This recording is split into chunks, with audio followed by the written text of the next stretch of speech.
Welcome to Module 4, Lesson 1. How will you ensure the optimal progress of your own company? A well-structured strategic management plan is the key to achieve the objectives purposed.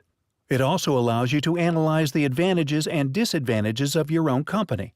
But first of all, we're going to start from the base. What does strategic management mean?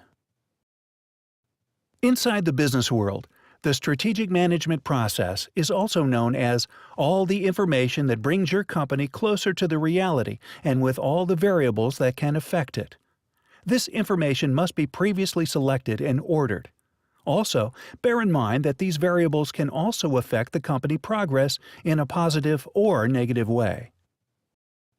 There are a lot of strategic management processes, but they all share the same goal: get your company more competitive. What do we mean by being more competitive? We mean being more profitable. The way that a company increases its competitiveness is exactly what we call the strategic management plan adopted by this company. Therefore, the strategy deals with defining the long-term direction of a company or organization and also defines the field of activity of the company for a given period.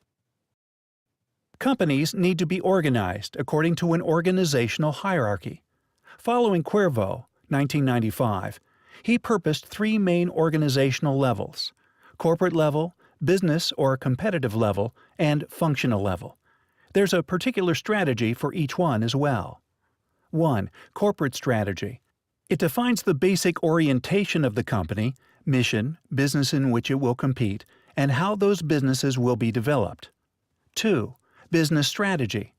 It determines how it can better compete across different business lines, activities, or different strategic company business units.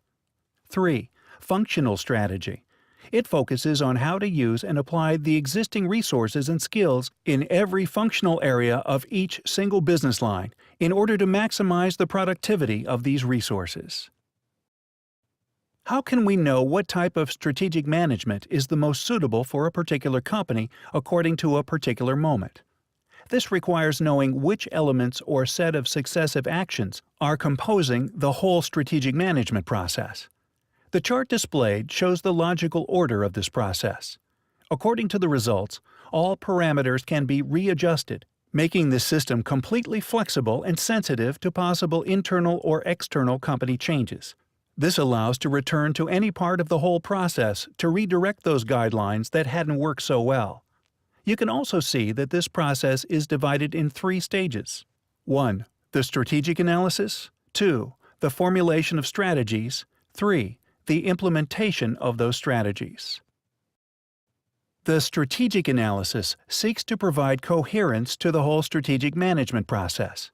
It is composed by the mission and objectives definition of the company and the different types of analysis, internal and external.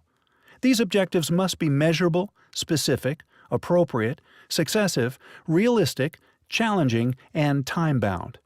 If the mission and objectives of your own company are not clear yet, you should start from the beginning by designing the business canvas. See Lesson 3, Canvas Model, for more information. To better know the mission and objectives of a company will help you to see where is this company going to and where it wants to be. Doing an exhaustive internal and external analysis will allow you knowing the current situation of a company, the starting point. Through the external analysis, you will identify the threats and opportunities surrounding the company, and through the internal analysis, you will detect the weaknesses and strengths of your company. The sum of both analysis is also known as the SWOT analysis: strengths, weaknesses, opportunities, and threats. For more information, please see Lesson 2, SWOT Analysis. Depending on the mission, objectives, and the SWOT analysis results, the company will try to formulate the most suitable strategies or alternatives to tackle the current situation and always using its own resources. It will be necessary to think about corporative, business, and functional strategies. This is the most creative step of the whole process. For example, to expand a company may be needed to internationalize it while the brand is reinforced through the corporative marketing. For more information, please see Lesson 5, Internationalization, and Lesson 6, Marketing. Now it's time to choose the best option generated in the previous step. To choose the best option, we will use criteria such as suitability, feasibility, and acceptability of the proposed strategies and the harmony between these ideas and the company's macro objectives and social image. It's also important to keep in mind the whole information generated by the canvas, mission and objectives. This is the only way to ensure the accordance between the selected strategy and the needs that the company must cover.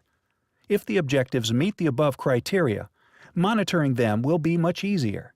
Furthermore, strategies must also have the same characteristics as the objectives. This is the only way to start running these strategies. Finally, the strategic control stage is applied.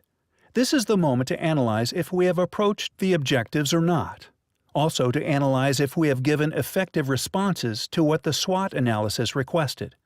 For more information, see Lesson 7, Implementation of Strategies, and Lesson 8, Quality Management. This whole process should be accompanied by social responsibility and ethical business values. Through the appropriate use of these tools, we will be able to positively manage the long-term relationships with the stakeholders of the company. This will give you the necessary reputation and legitimacy that every company needs. By social responsibility, we mean the attitude of the company in front of the social demands as a result of their activities. Also, the attitude to the evaluation and compensation of social costs that the company generates and the identification of the social role that this company wants to develop. By ethical responsibility, we mean all the moral basis that holds the relationships between the company and its stakeholders. Here you can check some references.